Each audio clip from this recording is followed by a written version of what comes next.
Баршаларыңызға қайырлы күн. Осындай шаблоннан бағалау парақшасын жасаймыз. Видеоны көрмес бұрын арнама тіркеліп, колокольчик белгісін басып қойыңыздар. Алдымен осындай шаблонды принтерден шығарып аламыз. Осылай арлы-берлі жүргізетін таспасы болады. Таспасын осылай жүгіріп жатқан баланы қиып аламыз.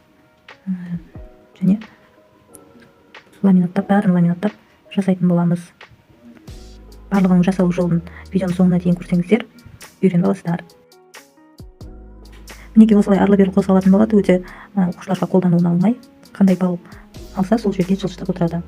Ал екі жағы шығып кетпес үшін екі жағында ламинат кішкене қиып жіберіп қоямыз да ламинаттап жібереміз барлығын қосып. Енді міне жасалу жолы. Қиып алған шаблондарымызды осындай кішкене қағаз керек болады, ортасын қиып тастаймыз. Және жүгіріп жатқан қызды осындай қағазға клейлеп жабыстыратын боламыз жоғары жағына.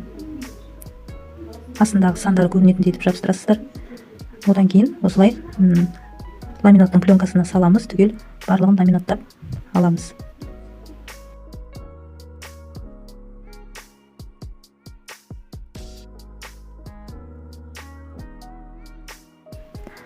Осылай ламинатталғаннан кейін қиып аламыз, айналдырып қиып аламыз.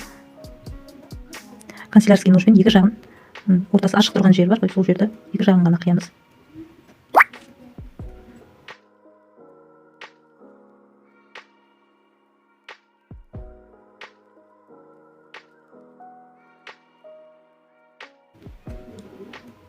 Осылай шаблонымызды ламинаттан өткіземіз. Осылай ары-бері жүретін таспасын өткіземіз. Ортасынан өткізіп алғаннан кейін екі жағы шығып кетпес үшін ламинаттың кішкентай қағаз қиып бөліп аламыз да ламинат екі жағын қойып ламинатордан өткізіп аламыз. Сол кезде қыз ары-бері шығып кетеді. Осы бағалау парақшасын электронды нұсқасын алғыларыңыз келсе, описаниедағы сілтемеге өтсеңіздер болады.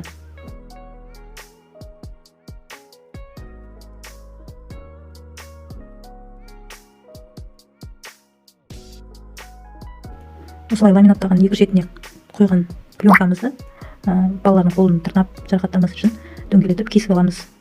Сол кезде ешқандай тырнап бір-біріне кедергі келтірмейтін болады. Видеоның соңына дейін көргендеріңізге рахмет. Арнама тіркелуді ұмытпаңыздар. Сау болыңыздар.